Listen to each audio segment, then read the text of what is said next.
Saudações, pessoal. Vamos começar mais uma aula aí do curso de digitais. Hoje nós vamos conversar um pouquinho sobre simplificação de circuitos lógicos através de mapa de Carnot. Vamos retomar um pouquinho do que nós vimos na aula passada, né? Então, eu tenho aqui a minha tabela da verdade e eu consigo, através da tabela da verdade, né? Através da combinação das minhas entradas e do resultado esperado das minhas saídas, eu consigo extrair uma expressão lógica represente os uns e zeros da minha tabela. Nós podemos fazer tanto por max termos como por min termos. Então, eu consigo gerar esse 1 através da expressão A barra, B barra, C barra. Não é? Então, se eu fizer um end de A barra, end B barra, end C barra, eu só apenas e tão somente nessa primeira condição, onde A é 0, B é 0 e C é 0, que essa lógica end, ela vai me apresentar o resultado 1. Não é isso? Então, lógico, a minha expressão de saída, ela não é simplesmente o primeiro termo, né? Por quê? Porque eu tenho outras saídas 1s, não é? Então, o que eu tenho que fazer? Bom, nesta primeira condição, né, eu vou ter saída 1. Nesta condição onde o A é barrado, o B não é barrado e o C é barrado, eu tenho também a minha saída 1, não é isso? E aí eu criei uma outra condição aqui, onde eu faço um end entre o A, B barrado, C barrado, e eu também vou obter esse 1, ok? Bom, então para minha saída ser 1, eu tenho que ter A barra, B barra, C barra, ou A barra, B, C barra, ou A, B barra, C. Eu concateno, vamos dizer assim, as minhas expressões através de uma porta OR, não é? Porque para mim basta que eu tenha ou esse primeiro grupo, né, sendo 1, ou o segundo grupo sendo 1, ou o terceiro grupo sendo 1, para que a minha saída toda seja 1. Então, a função lógica que faz vamos dizer, essa concatenação, essa junção, né, seria a porta OR. Esse primeiro conjunto de portas AND, não é? Nós chamamos de M0. O segundo conjunto a gente chama de M1 e assim por diante. Uma vez que eu tenho esses termos, eu atribuí esses nomes M0, M1, M2 para esses termos, né? E a minha saída, eu seleciono apenas os termos onde eu tenho saída nível lógico igual a 1. Tá? Então, no caso dessa função lógica que eu estou propondo, eu tenho 1 no M0, eu tenho 1 no M2 e tenho 1 no M4. E isso representa para mim essa expressão, né, de saída, o A barra B barra C, A barra B C barra, A B barra C barra. Tá? Aqui eu mudei um pouco a notação. Então, eu continuo usando end como sendo um ponto, né? Ou nós podemos representar como uma multiplicação, é isso? O OR continua sendo o sinal de mais. E aqui o barrado, como existe aí uma certa dificuldade em você passar uma linha por cima das letras, né? Então eu estou usando esse apóstrofe, né? Para indicar que aquela variável ela é considerada invertida. Tudo bem? Então é só uma mudança aí de notação. Então, onde eu tenho o A com uma barra por cima, eu tenho o A com apóstrofe, e isso me denota que eu estou usando o abarrado. Tá? Bom, enfim. Essa é a forma de extrair a expressão da tabela da verdade. Agora, quando você tem uma expressão com vários termos sendo repetidos, é muito provável que você consiga simplificar essa expressão. Quando eu tiro a expressão através dos min termos, eu não necessariamente tenho a expressão mais simples que gera para mim aquela lógica. A nossa segunda ação, né, seria simplificar essa expressão utilizando a álgebra de Boole. E aí nós temos o método, né, do mapa de Carnot, que ele serve justamente para simplificar, para tentar extrair a expressão mais simples possível da minha tabela da verdade. Tá? E é isso que nós vamos ver hoje, como é que isso funciona. Bom, o mapa de Carnot, a princípio, nós vamos considerar que as respostas dele, elas são respostas que são geradas em min-termos, tá? Eu acho que vocês viram na aula passada.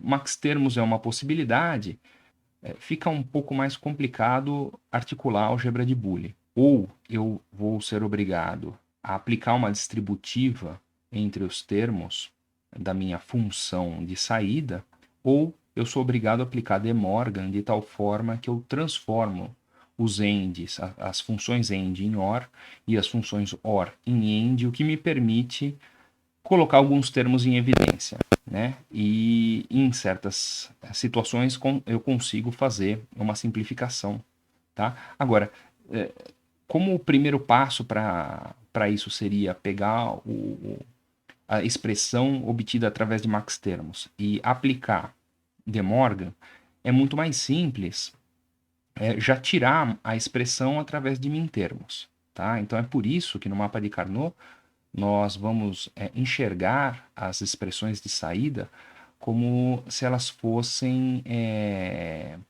uma sequência de min-termos, tá?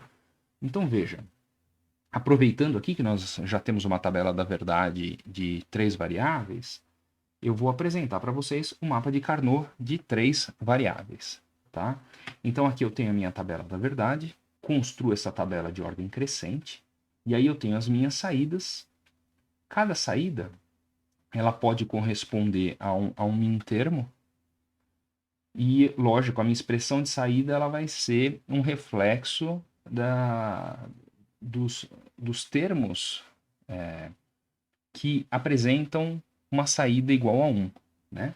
Então, por exemplo, A0, B0 e C0, vamos supor que eu quero que a minha saída seja 1 nessa situação.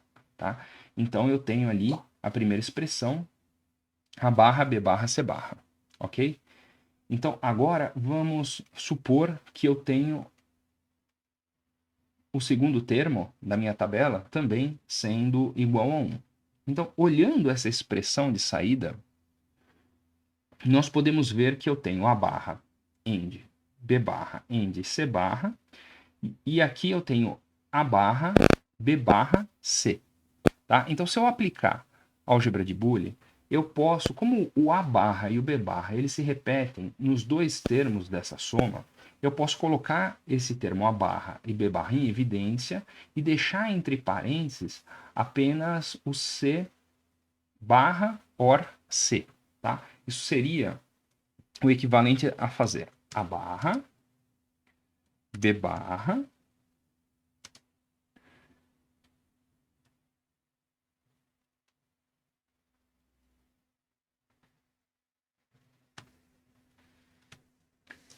parênteses, C barra, OR C.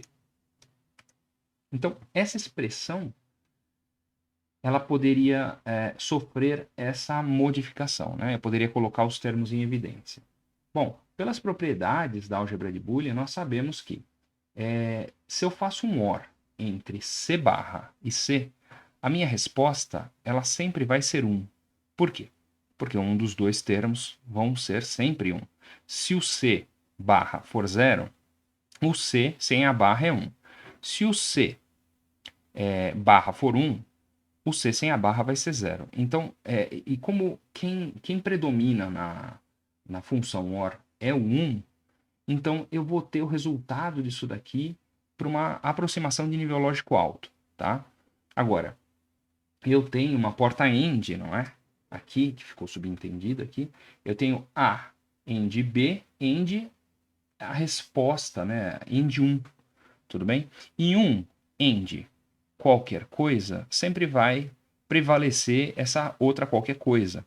Então eu posso dizer de uma forma simplificada que a resposta, né, a expressão mais simples dessa minha saída é A barra B barra. Tudo bem? Então isso aí é como nós aplicamos a álgebra de Boole para simplificar as expressões. Tá? Agora, olha só que interessante. Né?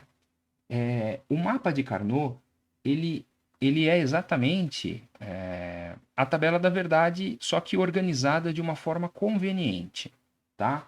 Então, veja, como é que eu me localizo aqui no mapa de Carnot, tá? Eu tenho aqui a primeira linha, né? Eu chamei da linha do A barra, não é isso? E a segunda linha eu chamei de linha do A. A minha primeira coluna eu chamo de B barra, C barra, tudo bem? A segunda coluna eu chamo de B barra C, a terceira coluna eu chamo de B, C, e a quarta coluna eu chamo de BC barra. Então, eu consigo achar os meus elementos fazendo o cruzamento de linha e coluna, tá? Então, essa primeira posição do meu mapa de Carnot, ele corresponde ao A barra, B barra, C barra, não é isso? Então, aqui embaixo, veja, eu estou comparando, né, o endereço do mapa de Carnot com a saída da minha tabela da verdade. Então, a minha tabela da verdade, onde eu tenho a primeira linha e a primeira coluna, a saída é a saída do M0, não é? Então, veja que aqui embaixo eu já tenho o mapa de Carnot, só que agora, em vez dele explicitar o endereço, eu estou colocando de uma forma mais direta a saída da minha tabela da verdade.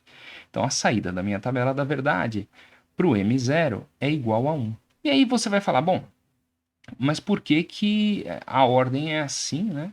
E eu não tenho a ordem direta ali, M1, M2, M3, M4, M5, M6. Veja, como eu disse, o mapa de Carnot, ele é um arranjo conveniente da tabela da verdade, certo? Então, para que ocorra ali, vamos dizer, o efeito esperado desse novo arranjo, eu preciso que entre um retângulo e o outro, apenas uma variável mude. Então, estamos falando das variáveis de entrada.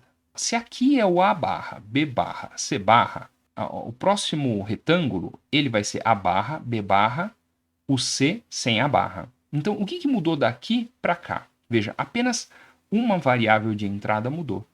Tá?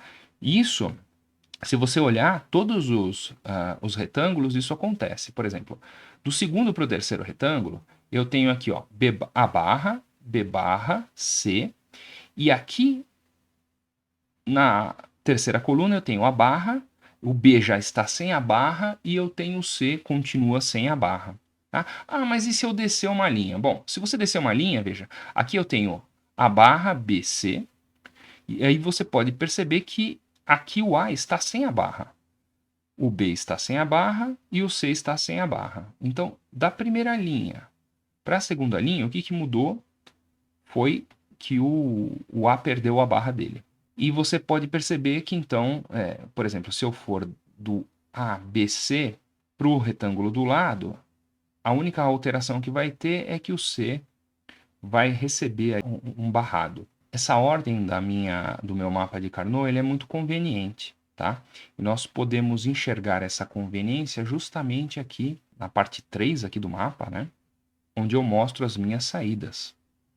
Então, veja, nesse terceiro mapa, eu tenho esses dois uns, tá? Então, como é que eu faço para simplificar essa situação? Veja, eu costumo fazer a associação dos números uns, que ele é gerado pelo A barra, B barra, C barra, e eu tenho o segundo 1 que é gerado pelo A barra, B barra, C.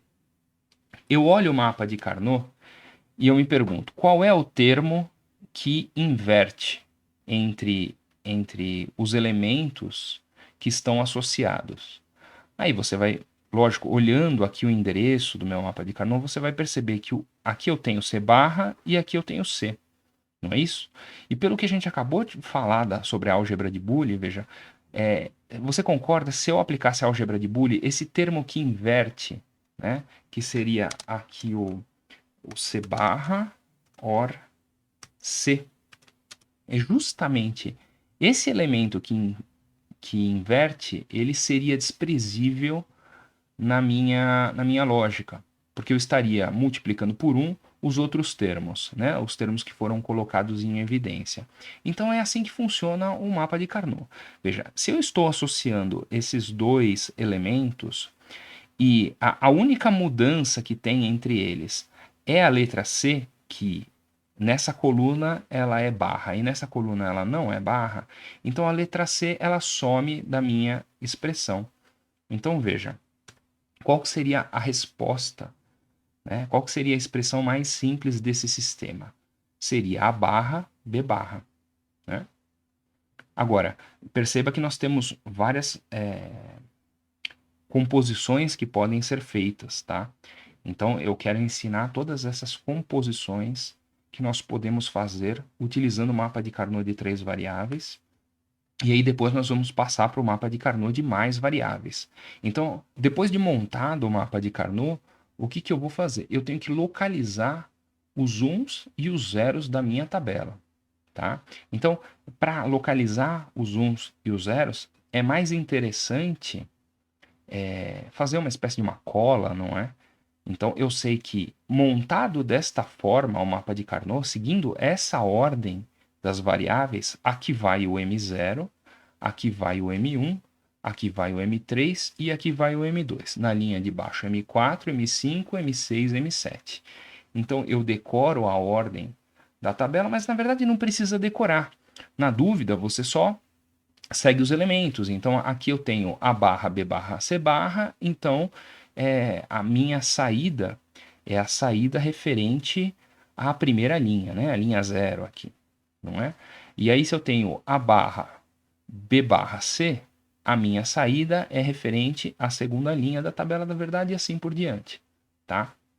Eu acho mais fácil sempre ter essa cola do lado para a gente não se confundir na hora de passar, né, os zooms da tabela da verdade para o mapa de Carnot.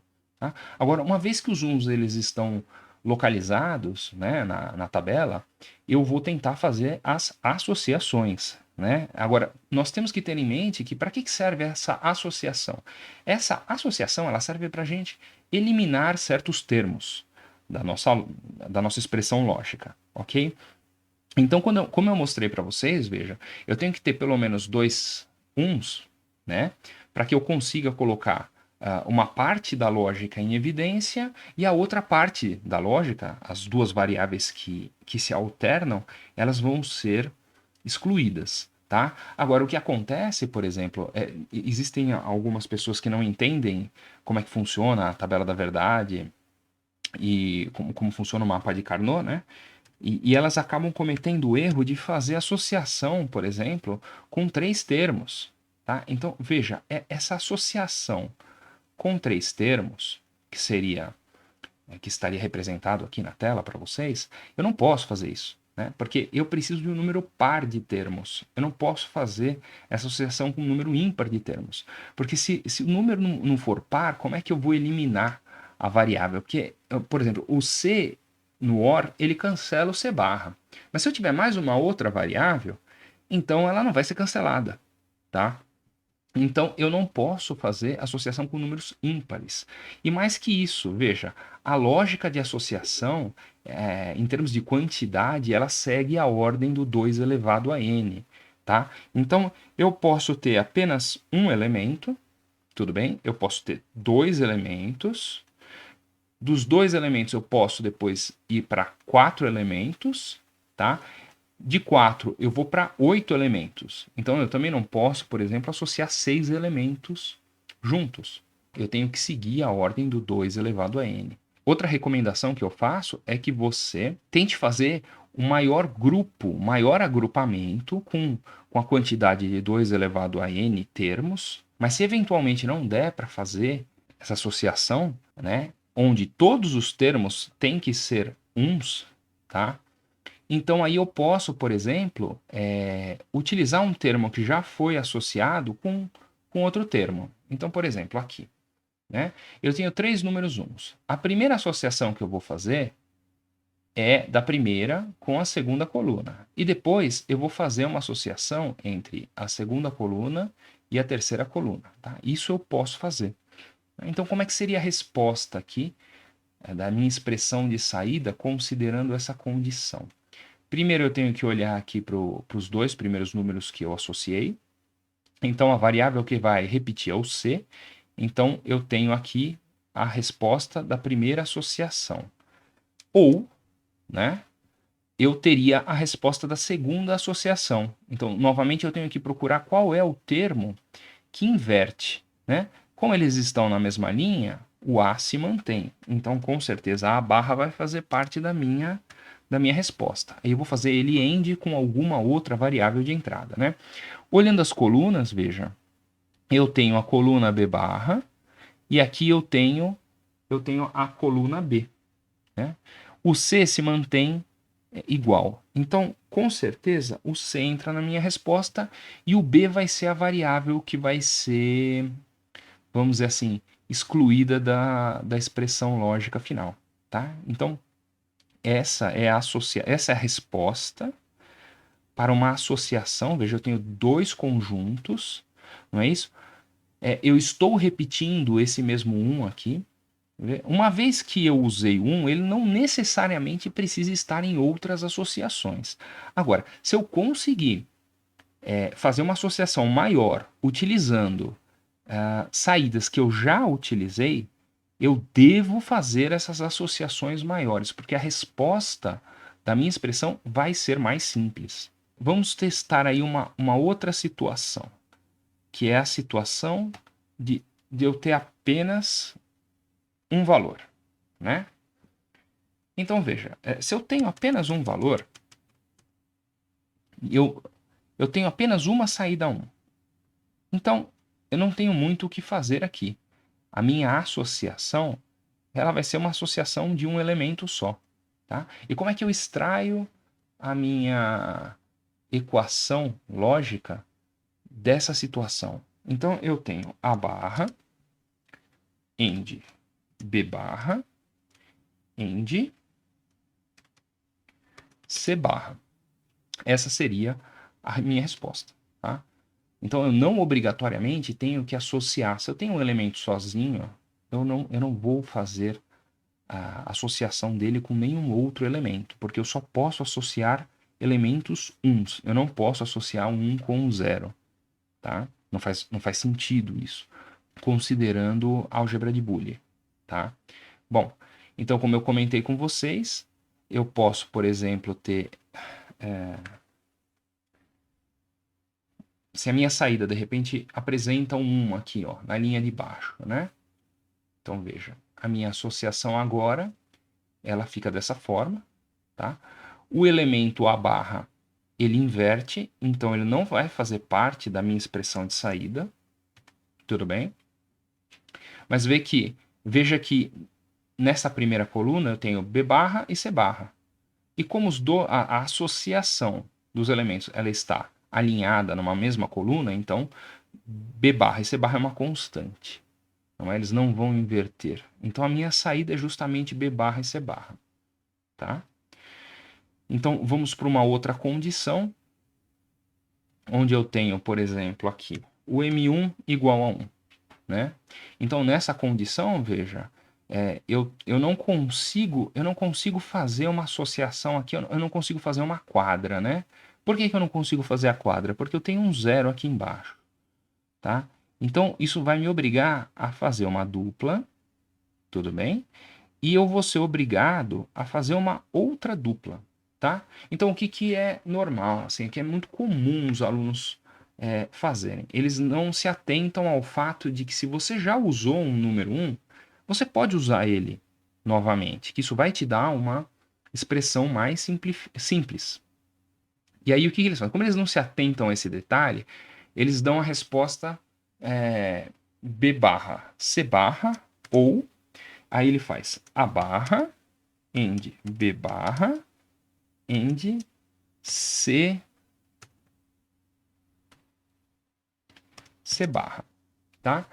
Então você vai me perguntar, essa resposta ela está errada? Não, veja, errado ela não está, mas não é a resposta mais simples possível, tá? Por quê? Porque veja que eu tenho a barra aqui na minha expressão, tudo bem? E se eu fizer essa essa associação usando dois elementos, o que acaba acontecendo é que, veja, o elemento C, aqui ele é barra e aqui ele não é, né? Então, como ocorre essa inversão do elemento C, ele não precisa estar na minha expressão de saída. Tá? Então, veja que essa nova expressão de saída, ela é mais simples do que aquela expressão onde eu não associo este um que ainda não tinha sido associado com o outro um que já havia participado de alguma associação. Tá? Então, veja, a regra, né, diz que eu preciso fazer com que todos os elementos participem de pelo menos uma associação. E se eles não estiverem próximos de outro número 1, então ele vai ser extraído de forma individual. Tá? Mas você só vai fazer isso em última análise. Tá? Um exemplo disso seria, por exemplo, se aqui o M7, ó, se o M7 fosse 1, então aqui, vamos forçar essa situação. Agora eu tenho M7 igual a 1, não é? Bom, como se eu olhar para cima, veja, eu tenho 0. Se eu olhar para o lado, eu tenho 0. Se eu olhar para o outro lado, eu tenho 0. E se eu olhar para baixo, veja, quando eu olho para baixo, na verdade eu estou olhando, como eu não tenho uma linha aqui embaixo, eu estou olhando para cima, tá? Então, essa é uma outra regra do mapa de Carnot. Então, eu poderia supostamente fazer essa associação aqui, né? Do número 1 com alguma coisa que está embaixo. Aí você vai falar, mas eu não estou vendo linha nenhuma embaixo. Então, a linha de baixo repetiria essa linha de cima, aqui embaixo. Né? Nós costumamos dizer que o mapa ele fecha. Ele fecha tanto nas extremidades, como ele fecha também na parte superior com a parte inferior. É como se ele fosse um globo. Tá? Embora ele esteja aberto aqui, quando você vê o mapa mundi, não é? Você sabe que aquilo é uma representação da Terra, não é isso? Ela está aberta, mas a Terra ela se aproxima a uma esfera, não é isso? O mapa de Carnot também ele é uma esfera. Então os pontos, embora eles pareçam isolados ali, né? Eles se comunicam quando você fecha o mapa. Tudo bem? Então eu poderia. É que aqui é um mapa de 3 variáveis, né? Mas este 1 aqui, ele poderia ser associado com a linha de cima aqui. Eu costumo brincar com os alunos, eu falo. Eu não sei se vocês já jogaram aquele jogo do Atari, né? O Come Come, não é isso? Que o, o bonequinho ele sai de uma parte da tela, não é? E aí ele retorna do outro lado da tela, não é isso? Ele sai por cima e ele retorna por baixo. Então é a mesma ideia aqui do mapa de Carnot. Então pontos que aparentemente não são vizinhos, né?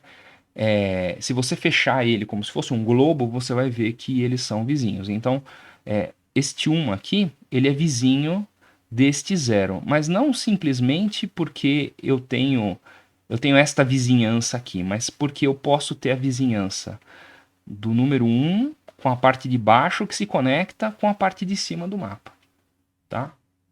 Veja, o que eu quero dizer é o seguinte: se eu trocar esta primeira linha com a segunda linha, como apenas um elemento vai mudar, eu poderia fazer essa modificação. Tá? Mesmo com relação às colunas, veja, em vez de começar aqui como sendo B barra, C barra, e depois ir para B barra C, eu poderia começar com B, C barra. Então, se esse B, C barra estivesse aqui na primeira coluna, o B barra C barra ele estaria na segunda, este aqui estaria na terceira, e este aqui estaria na quarta. Então, eu posso fazer um shift, né?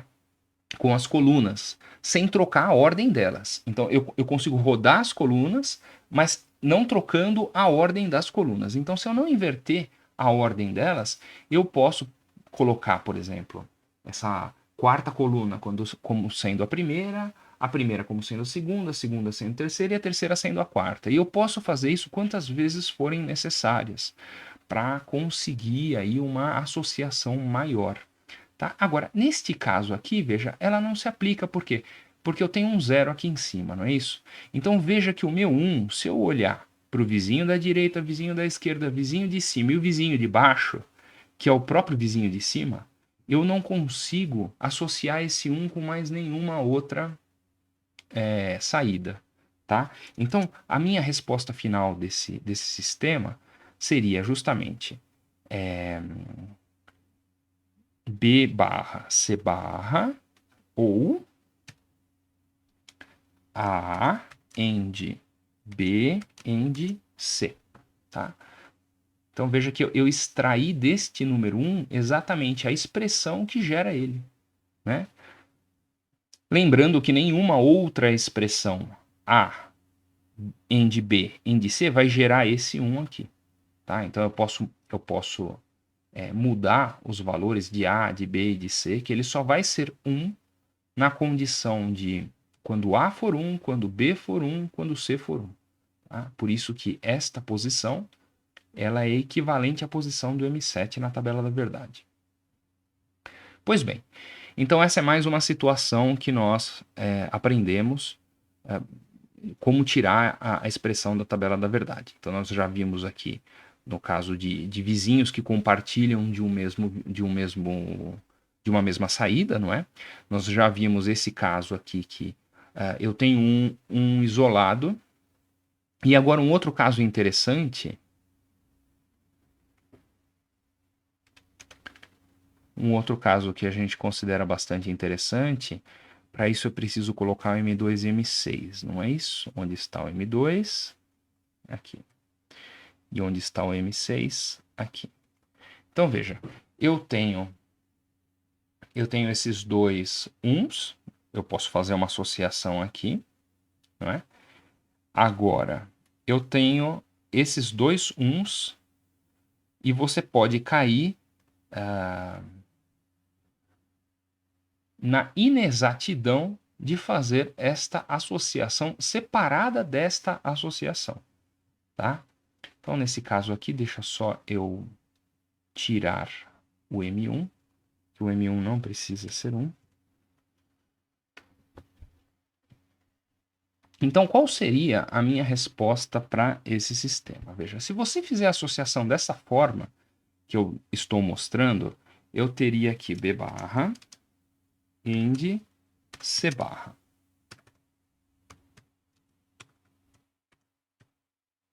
Ou B end C barra. Tá? Agora, olha só que interessante. Olhando para a própria expressão de saída, né, você vai falar, mas, professor, se eu olhando para essa expressão, eu vejo que eu consigo, o C barra, ele se repete neste end e neste end aqui. Eu não poderia colocar o C barra em evidência? Né? Ou seja, isso aqui não seria igual a C barra, B barra ou B. Não é isso? Todo mundo concorda? Aí você vai falar, poxa, mas por que o mapa de Carnot não me deu a expressão mais simples? Já que eu poderia colocar o C em evidência e B barra OR B eu aproximo para 1, né? E como eu estou fazendo uma multiplicação, eu poderia até tirar esse 1. Bom, simples. A resposta como eu comentei com vocês, veja, embora esteja aqui nos dois cantos, esse cara aqui, essa coluna, ela é vizinha, né? A coluna B, C barra, ela é vizinha de B barra, C barra, tá? Então, veja, eu teria que associar, eu vou até estender aqui a minha... esta associação aqui, ela teria que estar junto com esta outra associação formando uma quadra, tá? Então, não são duas duplas, é uma quadra. Eu pego esses dois uns aqui e associo com os dois uns aqui da minha extremidade, tá? De tal forma que eu crio uma quadra. Então, olhando isso aqui do ponto de vista de uma quadra, você vai ver que as duas linhas eu tenho o A barra e o A sem a barra, porque as quadras elas participam das duas linhas, não é isso? Ela participa dessa coluna e dessa coluna. Então aqui eu tenho C barra, aqui eu tenho C barra, mas aqui eu tenho o B, né? E essa coluna eu tenho B barra. Então tanto o A ele inverte, quanto o B também inverte. Como eles invertem, e eu respeitei a quantidade de associações numa as saídas associadas numa quantidade de 2 elevado a n, né? A única variável aqui que não vai repetir é o C barra, não é isso? A única variável que não vai inverter é o C barra, tá? Então a resposta desse meu sistema é o C barra, tá? Então, o que a gente costuma fazer é que aqui nós temos essa elipse, eu não consigo cortar essa elipse, né? Mas normalmente, eu represento isso cortando essa elipse, né? Deixando ela aberta desse lado e deixando ela aberta desse lado, de tal forma que os dois lados da elipse eles se unem na parte de trás do mapa, tá? Então, veja, essa situação, essa associação de quadra, ela é muito parecida com esta outra associação, que aí fica muito mais claro visualizar, né? Quando eu tenho M1, M3, M5 e M7.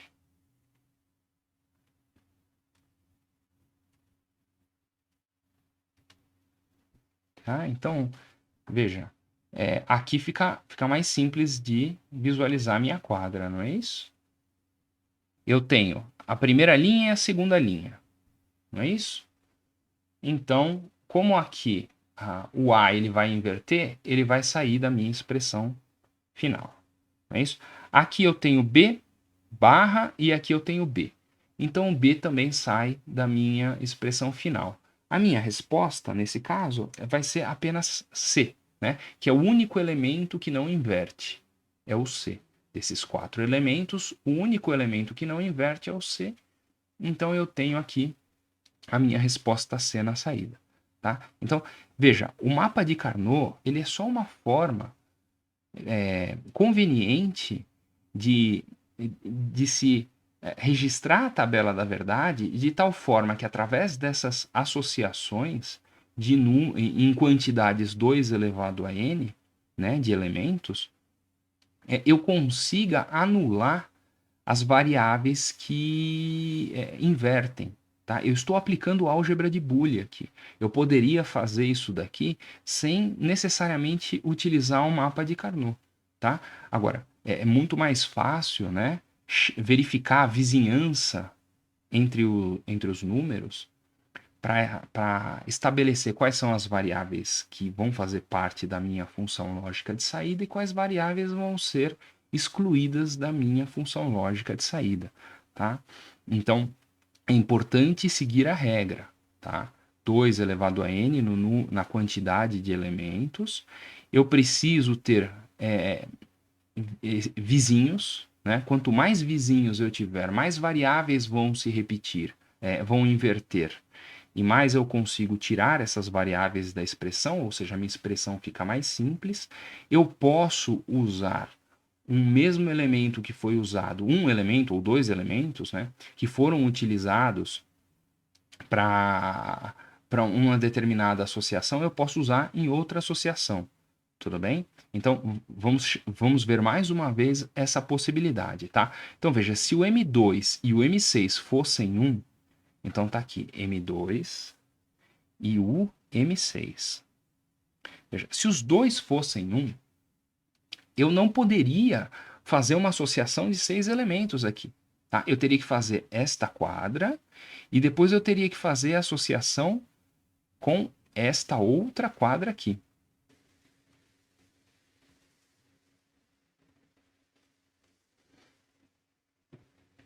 Certo? De tal forma que, como é que eu extraio a minha expressão? Veja, a primeira quadra nós já extraímos a expressão, é o C, não é isso? mas ela não está sozinha, ela tem uma outra quadra, então eu tenho que fazer OR, não é? Eu concateno essas expressões através da função OR, e aí eu olho quais são as variáveis que inverte. Então aqui o C barra inverte, não é isso? C barra C, e a linha do A barra A. Então o único elemento que não inverte é o B. Então ele vai fazer parte da minha saída, tá? E a minha expressão final seria C OR B. Tudo bem? Agora, vamos supor que, de repente, o M0 fosse 1, né? Pronto, agora eu tenho mais o M0, não é isso? Então, como é que eu faria essa associação?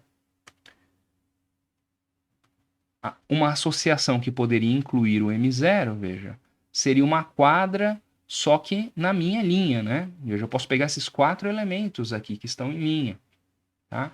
Então eles compartilham, veja, só do A barra, não é isso? Veja que este B barra, ele vai anular com este B. Este B barra, ele vai anular com este B. Né? Este C barra vai anular com este C e este C vai anular com este C barra.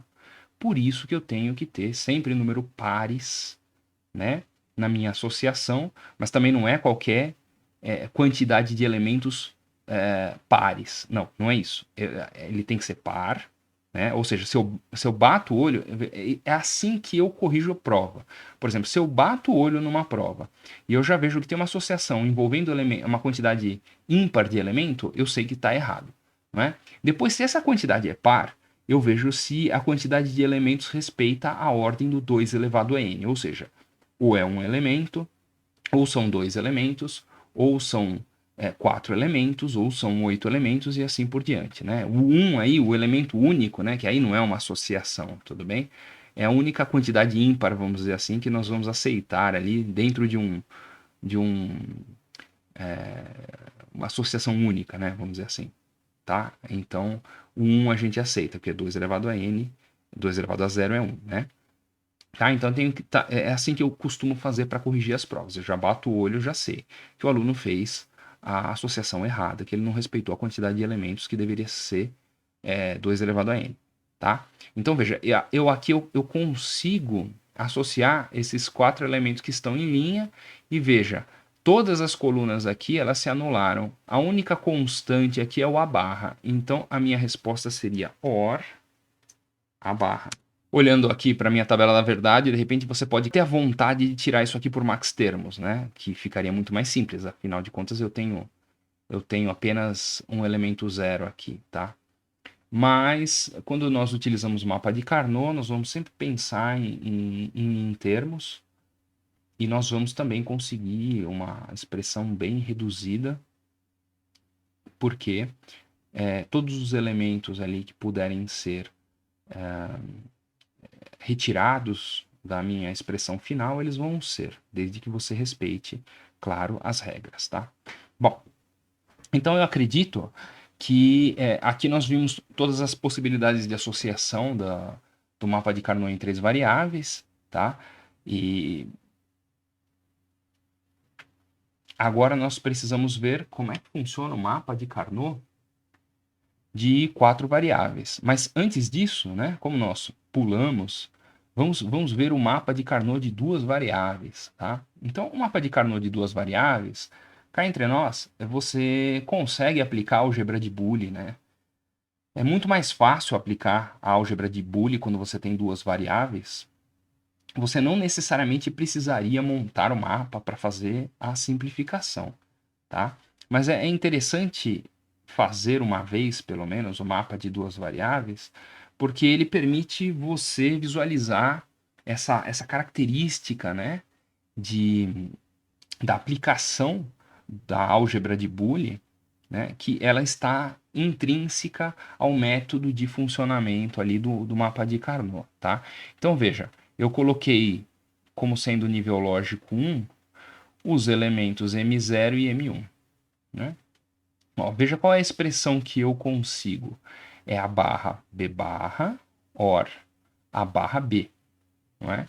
Por álgebra de Boole, o elemento que se mantém sem inverter é o A barra, tá? Então, como eu falei para vocês, o A barra vai fazer parte da minha solução, não é? Só que, se eu fosse articular isso por álgebra de Boole, olhando aqui a minha expressão de saída, eu veria que eu tenho A, né, fazendo um AND. Eu tenho A fazendo um AND com B barra OR B, não é? E nessa situação, como nós já comentamos, o B barra anula o B, porque um dos dois elementos vai ser sempre 1. E 1 vezes alguma coisa é sempre alguma coisa. Então, a minha resposta seria o A, através da análise por álgebra de Boole. Agora, e olhando o mapa de Carnot? Veja, olhando o mapa de Carnot, eu tenho dois vizinhos aqui, não é? Então, 2 é uma quantidade que eu posso associar. Então, qual é o elemento que inverte, né? Veja, os dois elementos estão na mesma coluna A barra. Então, A barra vai fazer parte da minha saída.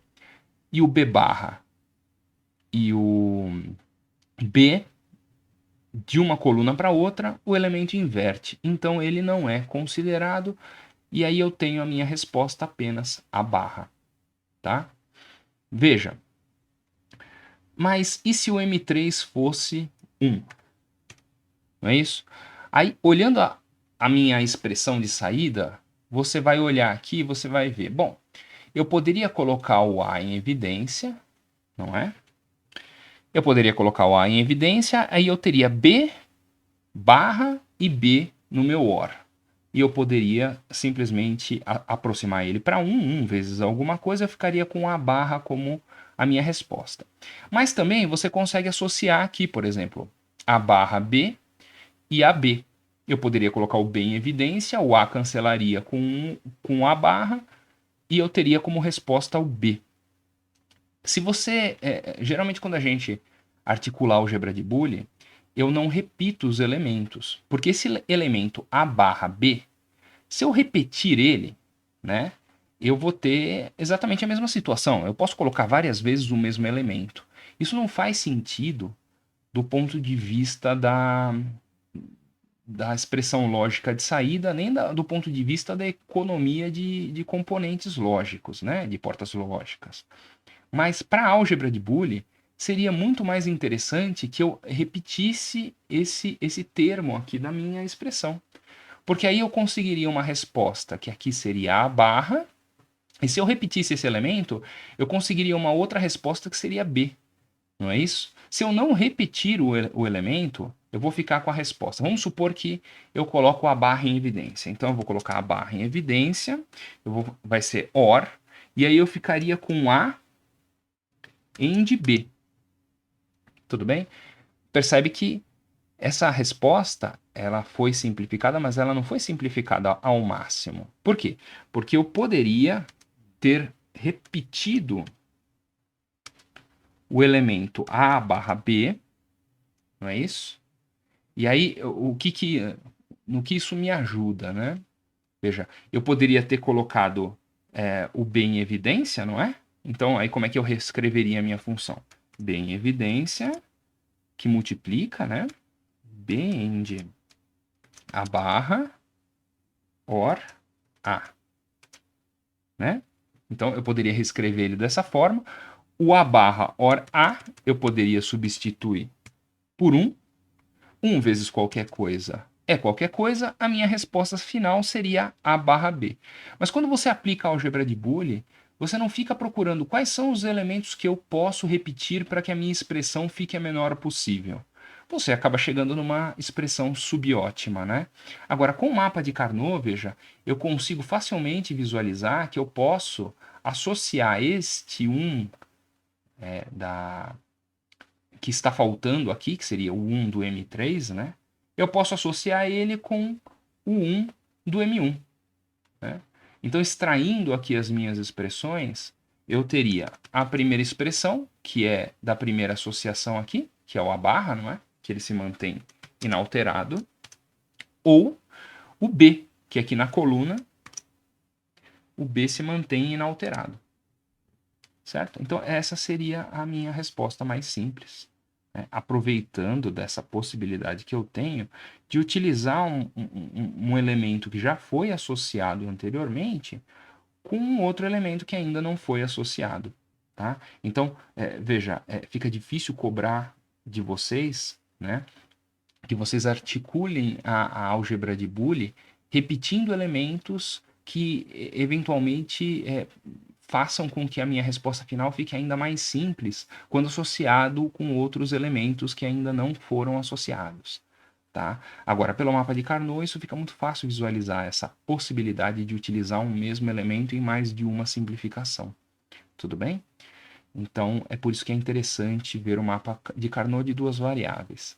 Tá? Então, tirando essa possibilidade, né, de reaproveitar elementos aí que já foram simplificados, na maioria das vezes a gente acaba aplicando a álgebra de Boole, quando é duas variáveis, você aplica direto a álgebra de Boole sem necessariamente fazer o mapa de Carnot. Tá?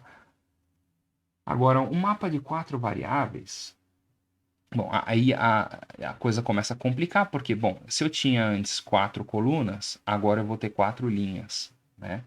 Então, a primeira observação que eu faço é com relação à ordem com que as saídas são colocadas no meu mapa de quatro variáveis, tá? Então, veja, o primeiro elemento aqui é o M0, o segundo M1, M2, M3. Depois eu tenho na segunda linha M4, M5, pula 1, M6, volta M7. Depois eu pulo uma linha, tá? E eu vou ter M8, M9, pulo uma coluna, M10 volta, M11. E aí eu volto para a linha anterior. M12, M13, pula a coluna, M14, M15. Tá? Então, novamente, por que é que isso é feito? Porque o endereço de um elemento para o outro elemento só pode variar uma variável de entrada. Então, aqui de M0 para M1, veja, só variou, ó, os dois pertencem à linha A barra B barra, não é? E a coluna C barra D barra, o D na segunda coluna, ele perde a barra. Então, veja, apenas um elemento perdeu a barra ou ganhou a barra, né? Então, isso faz com que eu respeite aquela regra, né, que vai me permitir fazer associação de elementos e eliminar um único elemento que inverteu. Tá? Isso acontece quando você tem vizinhos da direita para a esquerda, da esquerda para a direita, de baixo para cima e de cima para baixo. Tá? Então, aqui fica um pouco mais fácil de visualizar que nós podemos fazer uma associação, e aqui acompanhe aqui a seta aqui do meu mouse, né? Eu posso fazer uma associação entre esses dois elementos aqui e os dois elementos aqui embaixo, tá? Vamos deixar mais claro isso aqui no meu mapa? Então seria, vamos supor que eu tenho M1 igual a 1, M3 igual a 1, M9 igual a 1 e M11 igual a 1, tá? Então vou colocar 0 aqui em todos os elementos.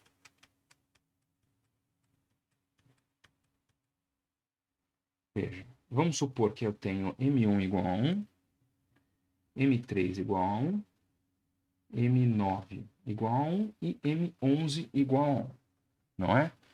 Então, você vai olhar e você vai falar, veja, este 1, ele é vizinho deste 1, mas aqui eu tenho um 0, né? Isso aqui lembra muito aquele jogo de campo minado, não é isso? Então, eu vou fazer, a tua primeira intenção pode ser fazer essa associação aqui. Aí você vai olhar aqui embaixo, você vai ver que eu tenho mais dois elementos, e aí coça um pouco a mão para fazer essa associação. Mas veja, esses quatro elementos, eles podem muito bem estarem juntos.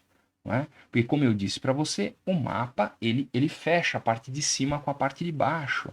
Então, sendo isso aqui uma esfera, esses dois elementos eles são vizinhos aqui desses dois elementos aqui em cima, tá?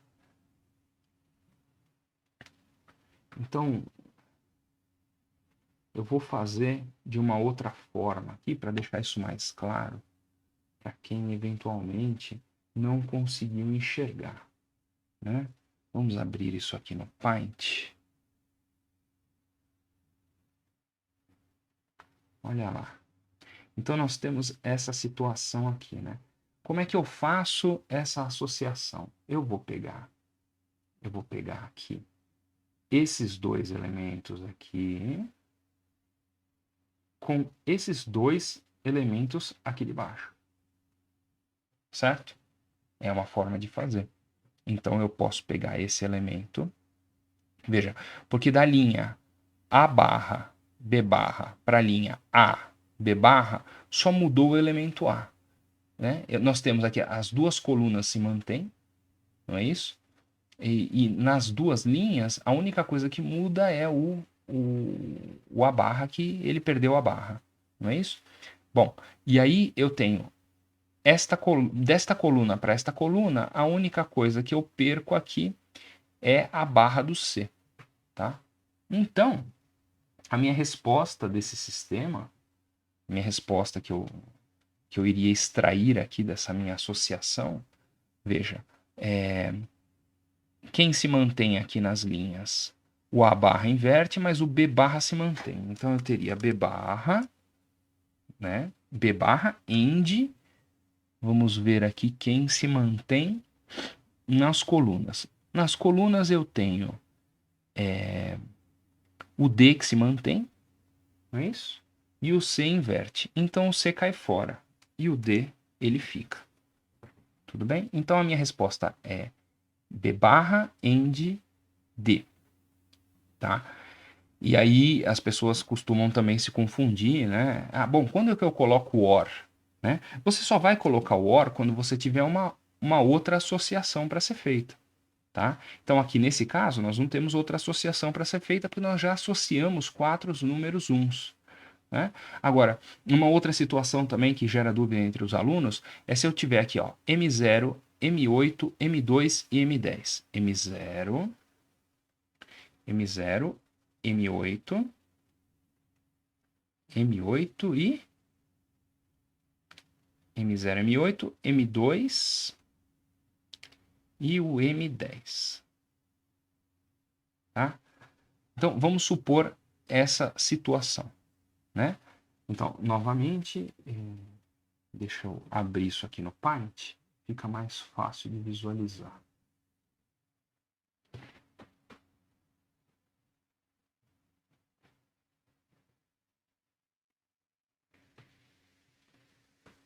Olha lá. Como é que eu faço essa associação? Não é isso? Então,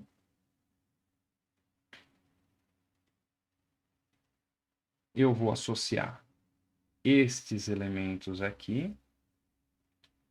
De repente, não foi uma cor boa. Vamos mudar de cor aqui. Vamos colocar um azul. Eu vou pegar esses verde. Vamos pegar o verde.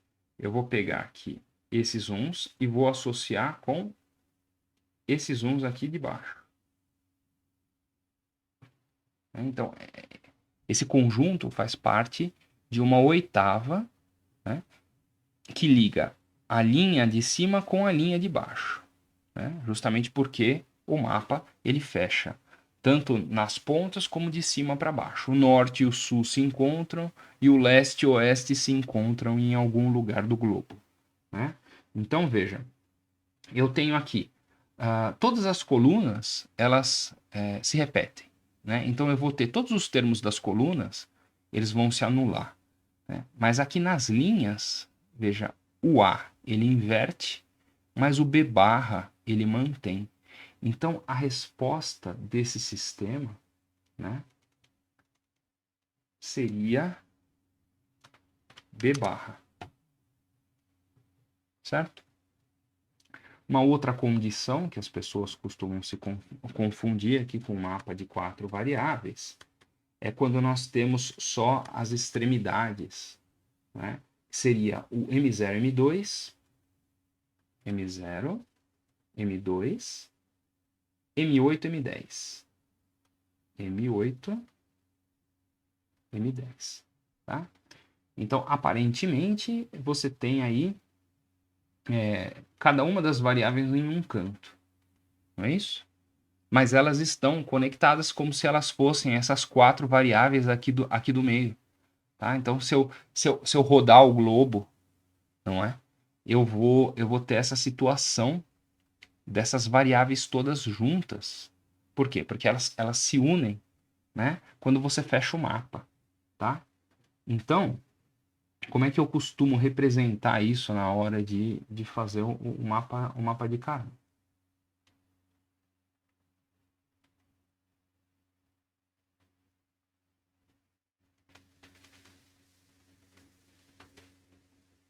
Então, o que eu faço? Eu geralmente eu monto uma representação que ela é assim.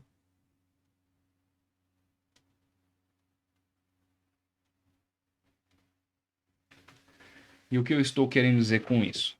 É que aqui eu tenho uma única associação, tá? Então, veja, a coluna C barra D barra, e aqui eu tenho C sem a barra e o D. Então, o C aqui, ele vai se cancelar, não é? O D barra, ele mantém. No que diz respeito às linhas, eu tenho o A e o A barra. Então, ele some, não é isso? E aí eu vou ter B barra na primeira linha e B barra na última linha. Então, a minha resposta final vai ser B barra, D barra. B barra já está aqui. Or não, né? End. B barra, end, D barra. Por que end? Porque é apenas uma associação. Se eu tivesse uma outra associação para fazer aqui, aí que eu vou usar o OR, não é? Porque é a primeira associação, ou a segunda, ou a terceira, da mesma forma que quando nós extraímos aqui a nossa expressão aqui, né, usando o min termos, ou você tem M0, ou você tem M1, ou você tem M2, dependendo se a saída for 0 ou 1, tá? Então, para deixar bem claro isso, eu ainda vou simular mais uma condição, que é essa condição onde eu tenho os extremos ali, todos uns, não é isso? E eu tenho aqui o M5, M13, M7, M15. Então, M5, M13, M7 e o M15. Veja, agora eu tenho um conjunto de 4 uns aqui no meio, não é isso? Então, veja, além das extremidades, eu teria que colocar também essa associação desses 4 uns aqui, tá? Então, eu já fiz o da extremidade, não é? Agora eu vou pegar aqui, ó. Daqui para cá, ó, se mantém apenas o B. Então, eu vou colocar B, end. O que mantém aqui nas colunas é o D. Então, eu coloco o D. Tá? Então, essa seria a minha saída mais simples, não é? A expressão lógica mais simples para esse mapa de Carnot de 4 variáveis. Tá? E ainda assim, eu poderia ter, por exemplo, aqui ó, o M6 e o M14 iguais a 1. Então, M6 é 1 e M14 é 1. Vamos supor. Tá? Aí você pode cair na tentação de fazer uma associação de 6 elementos, mas você não pode fazer isso. Então, você vai ter que vir aqui, ó, e vai ter que selecionar esses 2 elementos aqui, formando uma quadra. Tá? Então, aí eu posso fazer, veja, eu posso fazer essa quadra, ou eu posso fazer esta outra quadra aqui. Não é isso?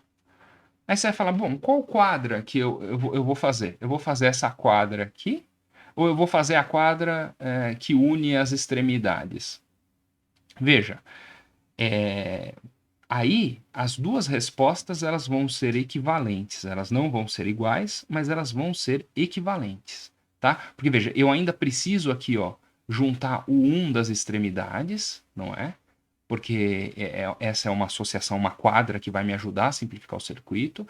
Eu vou precisar dessa quadra do meio, tudo bem? Agora, se eu tiver esses 2 números uns aqui, né, o M6 referente a M6 e M14, ou eu posso associar eles dessa forma, ou eu posso associar eles usando a quadra do meio do mapa, tá? É por isso que às vezes na prova a sua resposta não bate com a resposta do seu coleguinha, né? Porque a expressão ela vai ser outra, mas a quantidade de elementos que eu vou estar utilizando para poder gerar a minha expressão, ela vai ser a mesma, tá? Então são expressões que elas são equivalentes, mas elas não são iguais.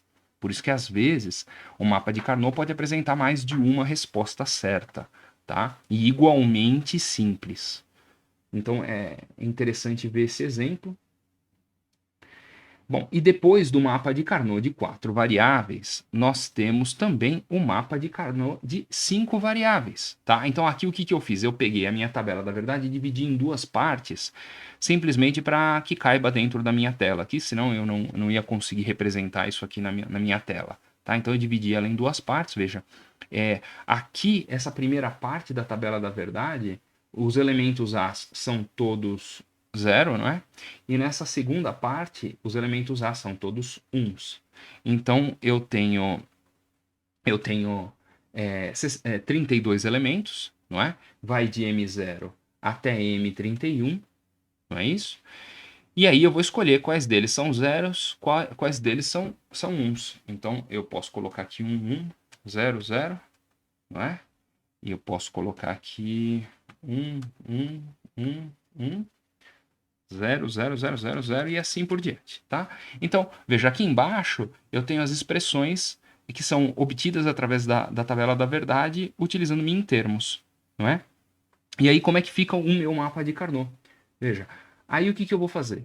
Eu tenho o mapa de Carnot de 4 variáveis para A e eu tenho o mapa de Carnot de 4 variáveis para A barra. Então, são dois mapas de Carnot, tá? Então, eu tenho o mapa de... E esses dois mapas, como é que eles vão funcionar?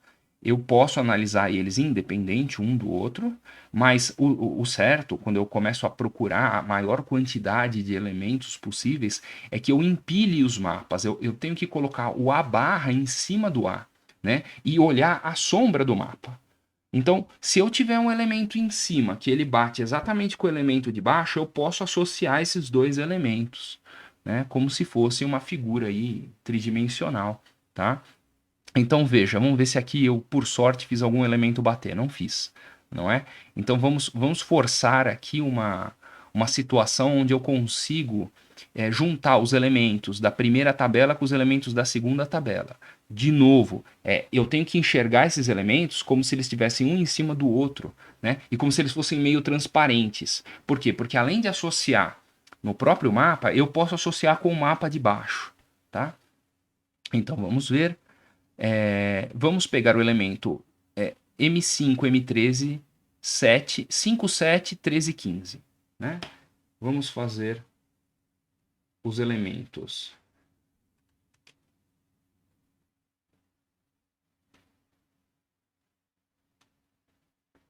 Ó. 5, 7,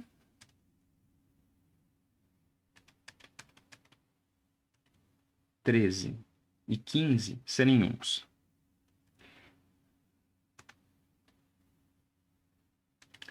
E, por consequência, eu vou ter o elemento 21, o elemento 23,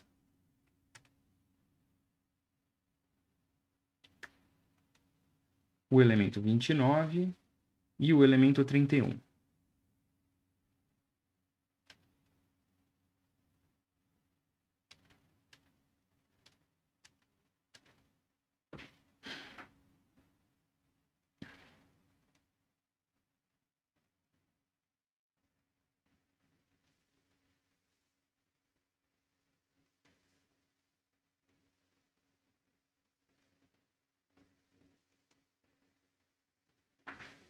Agora vamos ver como é que fica o mapa de Carnot. Né? Olhando aqui, eu percebo rapidamente que eu tenho uma quadra aqui no meio. Não é isso? No mapa do A. Tá? E no mapa do A barra, eu tenho uma quadra. Aqui apareceu o elemento 24. Vamos tirar o elemento 24. O elemento 24 está atrapalhando a gente. Pronto. Tirei o elemento 24. Né? Então, temos também o elemento 25. Elemento 25. deveria ser 0. Vamos ver agora. Pois bem, então veja que agora eu fiquei só com a quadra aqui no meio do A, no mapa do A, e eu tenho a minha quadra no mapa do A barra, tá? Então, como eu disse para vocês, eu tenho que enxergar esses dois mapas sobrepostos, tá? Então, como é que é a minha expressão de saída? Bom, eu tenho os elementos, os mesmos elementos, eu tenho no A e eu tenho no A barra. Então, o A não vai entrar na minha expressão de saída, né? E aí eu tenho os mesmos elementos aqui, ó, na linha B barra C e B, end C. Tá? Então, o C vai fazer parte da minha resposta. O B não, porque ele inverte. Nas colunas, eu tenho D barra, o D barra inverte, e eu tenho o E. Né? Então, o E ele vai fazer parte da minha resposta. Tá? E, bom, como os mapas estão sobrepostos, então o A também saiu. Né? E o que vale para o mapa do A, vale para o mapa do A barra. Então, essa aqui é a minha resposta final para a simplificação desse mapa de 5 variáveis. A minha resposta é C, end, E. Ok? E aí se aplica todas as outras configurações que nós fizemos, também se aplica para os mapas A e para o mapa A barra. Né? Mas eventualmente eu posso ter uma situação, por exemplo, vamos pegar o elemento 0 e o elemento 16. Né? Eu vou fazer o elemento 0 igual a 1. E vou fazer o elemento 16 igual a 1 também. Tá? Então, se nós dermos uma olhada lá no nosso mapa, veja, agora eu tenho...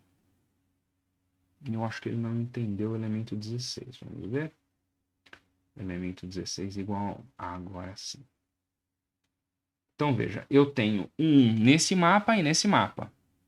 Né? E se eu não lembrar que os mapas eles estão sobrepostos, eu posso sentir uma certa vontade de vir aqui, né? E associar o número 1 sozinho aqui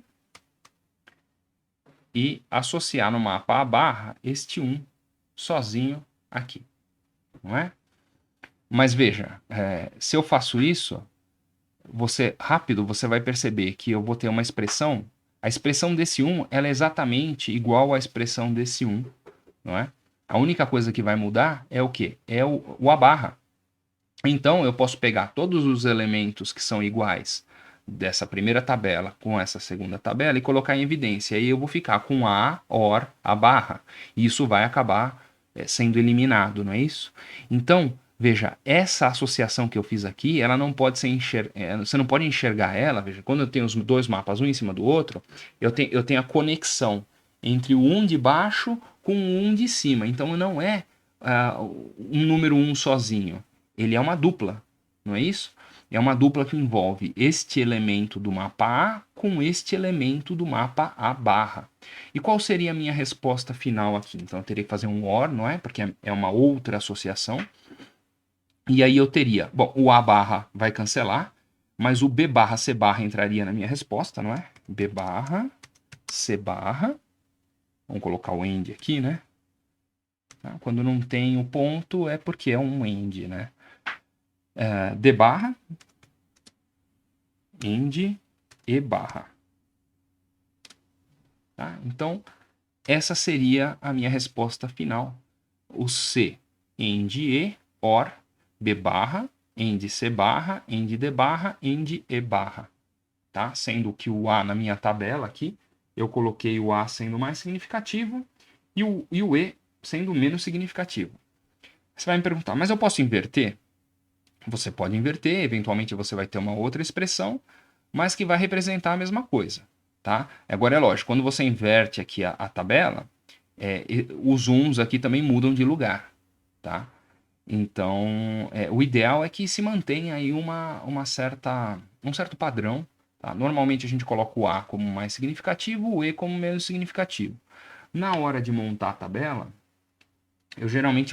eu particularmente, você vai ver que se você for procurar na literatura, você vai encontrar uma série de formas de representar esse mapa, tá? Mas sempre o que eu faço é o seguinte, bom, o A é o mais significativo, depois nas linhas eu coloco o B e o C, que são os dois próximos mais significativos, e depois nas colunas eu coloco o D e o E, tá? Sendo que o último elemento aqui é o menos significativo, esse aqui é o penúltimo, então ele faz esse caminho aqui, ele vem do E para o B e o A.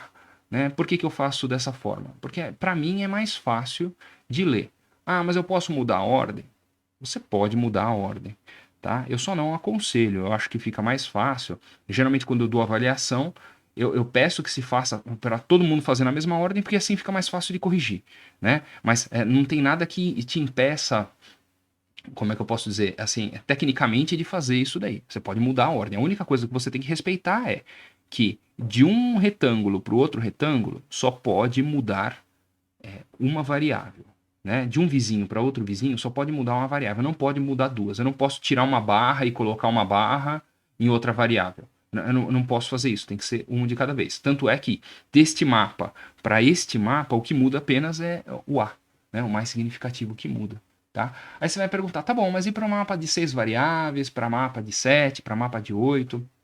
Dá para fazer? Dá para fazer, mas assim, vai complicando. Quanto mais aumentam as variáveis, mais vai complicando essa análise através do mapa de Carnot, e aí, de repente, o mapa de Carnot não se torna mais tão simples de fazer a visualização.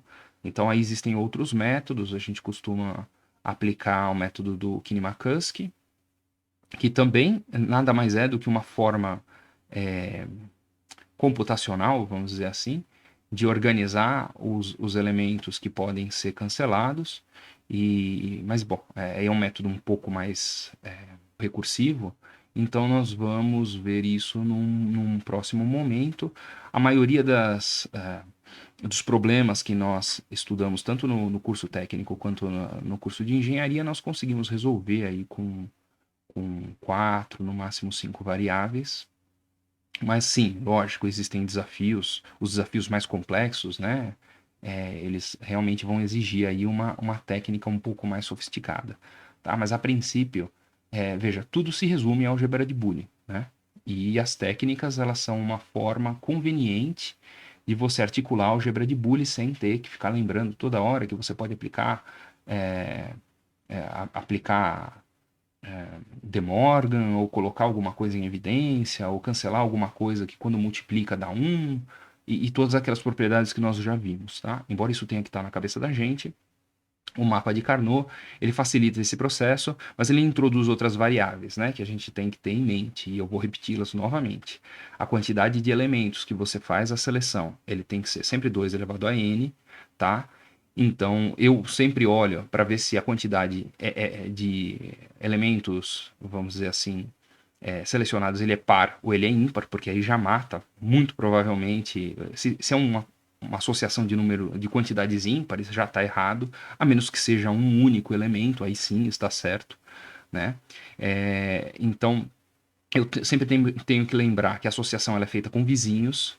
Eu não posso fazer a associação em diagonal, porque quando eu faço associação em diagonal, eu estou mudando duas variáveis, tá? Então, essa associação ela é sempre feita com o vizinho do lado, com o vizinho de cima, com o vizinho de baixo. Eu não posso esquecer que o mapa fecha tanto nas laterais quanto na parte de cima. Nós temos que enxergar esse mapa como se ele fosse um globo, tá? Uma forma de enxergar é essa. Outra forma de enxergar é que eu posso fazer um shift aqui com as colunas. Eu posso jogar as colunas para o lado, e essa coluna, a última coluna, passa a ser a primeira, e as outras todas elas empurram para o lado, né? As linhas também, eu posso empurrar para cima e a linha de cima passa a ser a última linha, tá? Então eu posso rodar um mapa desse jeito, é uma outra forma de visualizar, se ficar melhor para você visualizar dessa forma, tá? Embora, principalmente para fazer essa associação entre as variáveis de extremo aqui, que ficam nas pontas, enxergar o mapa como um globo costuma ser um pouco mais fácil, tá? Mas aí fica a gosto de quem precisa articular aí esse conhecimento, tá? Aí você é livre para criar suas próprias associações, tá? Seguindo a regra da vizinhança, né? Seguindo a regra também de que eu posso compartilhar um, dois, ou mesmo até 4 elementos entre uma associação e outra associação. Isso pode ser feito. Quanto maior a quantidade de variáveis, mais maiores ficam as possibilidades de você associar um grupo com outro grupo, né? Porque às vezes eu vejo, eu conto, eu tenho um número par de elementos, mas ele não cai naquela regra do 2 elevado a n. E eu preciso seguir essa regra. Tá? Então, a gente até esquece um pouco dessa regra quando está trabalhando com mapa de 3, 4 variáveis, porque acaba sendo quase que instantâneo você encontrar ali a associação, tá? Mas quanto mais entradas você tem, você vai ter essa dificuldade de olhar um grupo de números uns e aí você vai ter que contar eles para ver se cai dentro dessa regra do 2 elevado a n, tá? E por hoje é só, pessoal. Nós vamos ter a oportunidade de exercitar bastante aqui esse conhecimento, né? E principalmente depois que você extrai o mapa, você sempre olha para ver se... isso é dica de prova, tá? Então depois que você extraiu a expressão, você tenta aplicar a álgebra de Boole ali na expressão e ver se você consegue eliminar alguma variável ou alguma operação lógica, tá? Às vezes você até consegue colocar em evidência, tudo bem? Mas você não faz uma simplificação maior do que essa. Quando eventualmente você faz alguma modificação utilizando a álgebra de Boole, que simplifica um pouco mais a sua expressão, é porque muito provavelmente você não fez alguma articulação aqui do mapa de Carnot que deveria ter sido feita, tá? Então é interessante olhar a resposta pelo ponto de vista de simplificação de álgebra de Boole para ver se você não errou o mapa de Carnot e de repente, né, principalmente numa avaliação ali, ser penalizado por conta dessa falha, tá? Mas demais é isso aí. Nós temos sempre uma quantidade, às vezes, diversificada de respostas, o que não significa que as respostas estão erradas. Às vezes elas só são expressões que foram tiradas de forma diferente, mas elas são igualmente simples. Como é que nós sabemos se uma expressão está errada ou está certa? É simples. Você precisa bater a tabela da verdade, né, da expressão que você conseguiu, com a tabela da verdade que gerou ali os zeros e uns para você fazer a associação. Essas duas tabelas elas têm que ser exatamente igual. Se tiver um elemento que diverge de uma tabela para outra, aí a sua expressão está errada. Tá? Agora, em prova, geralmente a gente pede a expressão mais simples. E aí, como é pedido a expressão mais simples, é sua obrigação entregar a expressão, não só a expressão correta, mas a expressão sim, mais simples possível. Tá? Então a gente tem que observar aí essas demandas para poder fazer a simplificação da forma correta, tá bom? Bom, um abraço para vocês, até a próxima aula.